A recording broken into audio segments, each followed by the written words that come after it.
د مور زړه تر عنوان لاندې د ښاغلي درویش دراني صاحب یو په زړه پورې نظم. هغه پیغله چې بې حده ښایسته وه، سپین بدن یې د مرمرو مناره وه، د شرابو سرایي یې سپینه غاړه، اننګي یې تر ګلاب تازه و دواړه،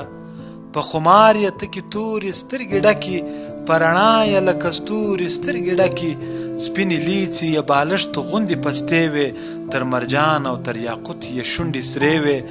نغمه باره یې د سپینې خولې خندا وه، په عطرونو یې مینځلې هره ساه وه.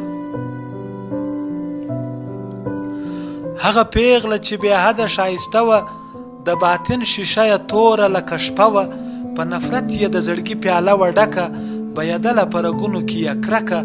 یارانه یې د سرو وینو په بها وه، خپل مینو ته یې کړې دا وینا وه، که داوه لرې زما د مستې مینې، نو زړګی د خپلې مور سره له وینې،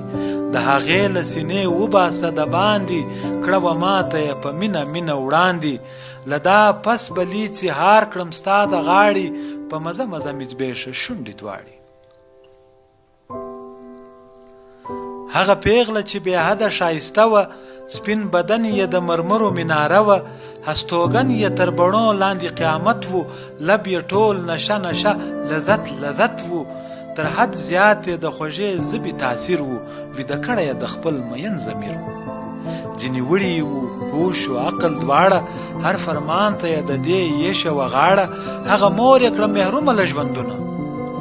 هغه مور یې کړه محرومه له ژوندونه، چې یې لاندې تر قدم و جنتونه، کړي یې لال د زړګي ځینې تر لاسه، هغې پیغلې ته روان سو بې وسواسه.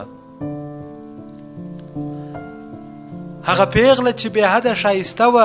پر خپل بام د هغه یار په ننداره وه،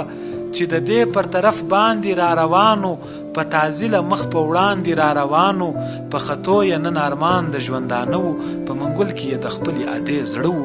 په کوله یې سودا د خوږو شونډو، ورسره و نن بها د خوږو شونډو،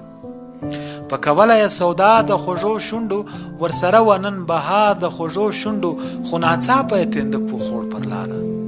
خو ناڅاپه یې تندک و خوړ پر لاره، سونو سکور پر مځکه باندې بې اختیاره، د مور زړه یې په درزا سو په منګل کې، په رپاند آواز ګویا سو په منګل کې،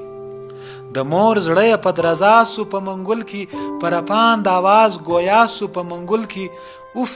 قرار درومه پر لار مځکې ته ګوره، چې ځان خوږ نه کې زما د سترګو توره.